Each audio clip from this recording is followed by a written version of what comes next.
পলে গেছে গণভবন থেকে। শোনো মহাজন, আমি নয় তো একজন। শোনো মহাজন,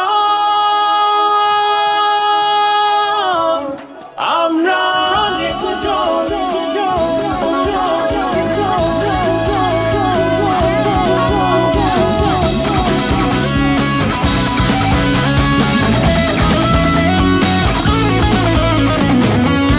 তোমার খেলা দেখি বলে দেখবো কি আজ